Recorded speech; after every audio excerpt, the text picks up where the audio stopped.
I was top selling salesperson in my organization, yet I wasn't promoted. In this video, I'm going to show you how to prevent this from happening to you. My name is Iyore. I started out in sales at the lowest level, wasn't able to meet my sales targets, and in a short while, I was able to become top selling salesperson in my organization. I was given a target to sell to 20 HNIs, and I was able to achieve by selling 21 HNIs in a single month. I also participated in the sales competition where I won, and I was sent for the World Cup for an all-expense paid trip. I also moved to another organization where I was able to double my portfolio by over 100%. I'm CEO of Advantage and a specialist in Salesforce management. We work with organizations to help them optimize their sales teams to deliver sales results in record time. Now, imagine a case or a scenario where you're a salesperson. You're putting in the effort, putting in the work, prospecting, going out every day, bringing in the numbers. It's looking like, maybe not every month, but at least it's looking like most times you were ahead, bringing in the sales. But it looks every time promotion comes up, you're skipped. Or when promotions come up, for some reason the organization decides not to promote anybody, despite the fact that you're performing at the highest level. Maybe not even the highest level, but at least based on the records, you're doing well. And it looks like you've been on a roll for a long period. One of the things that could be hindering you, I would mention that at the end of the video, a major thing you need to do, right? But before then, there's some key things I need to address. There's a difference between visibility and eye service. They're not the same thing. People say things like, I don't like to do eye service. I don't like to play politics. Every organization is inherently political already. The fact that people have come together for a common good or common cause, politics will definitely be there. And you see, your work colleagues, don't make a mistake to think that because you spend time with people at work, automatically they're your friends. Because you confide in them, because you confide in them, you feel they have your back. Your colleagues at work are not your friends. They are there for their own advancements. They are not there to help you make progress and help you move forward. And that's why you have to also be careful what you even talk about, how you even relate to people in the office. I'm not saying you should become somebody who doesn't talk to people at all, but you just filter and decide to the maximum of the kind of information you want to give out to your colleagues at the office. Now, visibility and eye service are not the same thing. What's the difference? Eye service means you're not doing the work, but you want to act like you're doing the work. That's eye service. Visibility, on the other hand, means you're doing the work and you want it to show that you're doing the work. That's the reason why when you send certain emails, you copy those who should matter. When you send emails, the word CO too is for the person who needs to act on it. The word CC, copy, is for the person who doesn't necessarily need to act on it, but needs to be aware that this is happening. You must use your CC very well, making sure that your supervisors, those who you directly report to, are aware of all your activities. Don't say things like, see, the workplace is not a place where you say things like, prepare in private and the world will observe you. It's not. You can say that in entrepreneurship or in business, but you can't say that in the workplace. I'm working in private. Very soon, my work will show for me. My work will speak for me. Your work will not speak for you in the workplace. Because there are certain times, depending on this kind of organogram or structure you have, there are times when all the work you do, you send it to your direct supervisor. The person takes your work, cleans off your signature, and sends it to his own boss or her own boss in her name, like she was one that did it. So saying that your work will speak for you wouldn't work here in the workplace. Visibility is key. You must make yourself seen. Then there are things you can do to make yourself seen. Number one, your personal appearance. How you dress in the office. You may be in an office environment where people don't dress well at all. For example, I remember, if you see the way I dress, I've been dressing like this for a very long time. All my life, I've been dressing like this. All my life, you know what I mean, since I'm working. So you can imagine I went into an organization. When I got in there, nobody was wearing suits. I was the only one wearing suits, pocket square. And of course, you could hear voices. When I'm walking through the corridors, you could hear people saying things like, who is this guy? What does he think he is? Just dressing like this. Don't worry, when the work enters him, he will go and remove that jacket and remove that pocket hanky. But I stood my ground and I continued dressing like this. It wasn't long. Everybody in the office started to change their wardrobe, including the boss. So that's one of the ways it can be visible. Number two, about being visible, when you're in meetings, prepare for meetings ahead of time. Don't do what you did in school, where you go for a lecture, but you don't read before you go into the class. When you're in the workplace, it can't work. You can afford not to read before you go into the class, and the lecturer will give you all the information and you still can pass the exam. But it doesn't work in the workplace. In the workplace, you must prepare before you go into a meeting. But I don't know what the meeting will be about.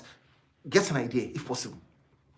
Whatever level you can prepare. You may not be able to get all the information before you go into every meeting, but for certain meetings, you can get some information and prepare so that in those meetings you can contribute. Update yourself about the industry so you can give information. Update yourself about what the competitors are doing so that you can be able to give information when you go in for meetings. Now, the second point, I said number one, be visible. Number two, it doesn't matter what was said in the office. It doesn't matter what your boss said to you, what they said to you when you got into the organization. What matters, ladies and gentlemen, is what is written in black and white. Don't use integrity but you gave your word, sir. But you said, see, the office place is not heaven. Don't be expecting people to keep to their word. I'm not saying that you should now not expect people to do what they say they should do. Of course, you can expect it, but don't plan your life on what somebody said. Only plan your life on what is written. This means that any agreement you have with anybody, let an email be sent. Send an email to the person and say, just to confirm that we're on the same page, this is what we agreed. So that when the decision time comes, it won't be your word versus the person's word. It won't be your word versus your boss's word. Sir, you told me that if I brought 1 billion, you will promote me and give me an official car. Sir, I brought 1.5 billion. And the boss says, I never told you that. Don't get yourself in a mess. Make sure that whatever it is that you agree or is discussed, an email is sent. It must be put in writing. If somebody says, I'm going to promote you at the end of this quarter, okay, sir, I'll be expecting an email to that effect. Very, very key. Don't let anybody lie to you and tell you that you're being too legalistic. People who are not legalistic, they get into trouble. And that's why a lot of rich people, they have lawyers with them. Then another funny part, it's not funny, but it's important. Don't miss key occasions. If the boss is having a birthday, a burial, or any key occasion, make sure you're there. If he says, oh, this is the Ashwebi for the event, it is not your colleague's event, it's your boss's event. The Ashwebi, buy it. Or whatever thing you're told to buy it. If it's the one for your colleagues, you can afford not to buy it and probably just give the person some cash. But the one that has to do with your bosses or your boss's bosses, please be there at those events. And when you get there, don't get there and sit as a guest. When you get there, go there and serve. Go and assist. If he says, no, don't worry, it's a lie. It's a lie. Don't worry. We have people who are already doing it. Insist. And you see how that would help you in your career. The next point, don't create enemies by throwing people under the bus or gossiping. Ladies and gentlemen, there is something wrong about talking bad about people. A lot of people don't know that science has shown that when you talk negatively about your colleagues at work, whatever is happening, maybe you say, can you imagine? She just got a divorce. Can you imagine? She's gotten pregnant again. This is her 7th pregnancy. What kind of thing that? Don't get yourself in those kind of chitty chats. Let me tell you what happens based on science. When you engage and talk about people like that, science has shown that, and I know that God did this thing to show people. Science has shown that when you talk negatively about someone, the person hearing you is seeing the negativity in you. This means, as far as the person is concerned, the person's brain will receive the information as though you are the negative person. So if the person says, can you imagine this person is always stealing, is always lying, or this person is doing this, whatever it is that you're talking about, as far as the person is concerned, the person will be receiving it like you are the one who is doing that thing. And the person's respect for you, your reputation will drop in the eyes of that person. And sometimes when it comes to promotions, when it comes to people speaking for you in the office, you'll be amazed how far what your colleagues say about you will go. You'll be amazed because I've seen organizations where the boss is about to make a decision. And I'm shocked. He's actually talking to some colleague in the office, possibly because the person has been in the office longest, or possibly the person has this loyalty. And he's saying, tell me about that person. How is that person? He wants to hear from the person's supervisor and he wants to hear from the person's colleague as well. So you don't want to get yourself in a bad book unnecessarily by talking bad about people in the office. And finally, my final point, be clear on the requirements for a promotion. Be clear. Ladies and gentlemen, just imagine what happened to me. I was doing well in another organization. It looked like promotion wasn't coming. So I moved to another organization.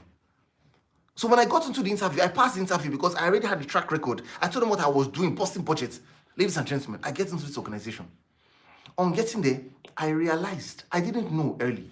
I realized much later, that the role they had given me, I could not be promoted beyond a certain level. It didn't matter how much sales I made. It didn't matter what the target was. They already said it was not even written. This was an unspoken law. Maybe it was written, but I never found it. But they said I could not be promoted beyond a certain level. The day I heard, I was so shocked that I had to go and meet the bosses or HR and ask. I said, see, I heard that in this role that I was given, no matter how much sales I make, no matter the target I achieve, I can't be promoted beyond a certain level. They say, yes, there's a cap to that role. Hey, ladies and gentlemen, don't put yourself in that kind of situation. And how do you avoid this? Discuss promotion matters ahead. Because you're a top performer. Ask, okay, what will it take for me to get promoted to the next level? Never forget to ask this question. Ask, what will it take? And when this promotion happens, how much increase should I expect? Don't be afraid to talk about money. Don't be afraid. Rich guys are never afraid to talk about money. We're never afraid to talk about money. For people who don't have money, they're always afraid. They feel like, don't talk about money. The focus is on relationship. It's not about the money, it's about the relationship. Forget that, There's a balance to all these things. Don't let anybody lie to you. Make sure that when it's time to talk about money and your career, discuss it. If your boss is trying to hide from that discussion, it's a red flag. It's a red flag. Don't say things like, get into the role first now. Establish yourself first before you talk about money. No. Because you're a top performer. Even the Bible talks about David. He said, what is in it for the man who brings down these giants? Find out what is in it for you if you bring down these targets. Ladies and gentlemen, thank you so much for watching this video. I hope to see you in the next video. Please remember to remember to share this video with others who need to hear this. And please watch this next video here. It will show you lots about learning how to navigate politics in an organization. See you in the next video.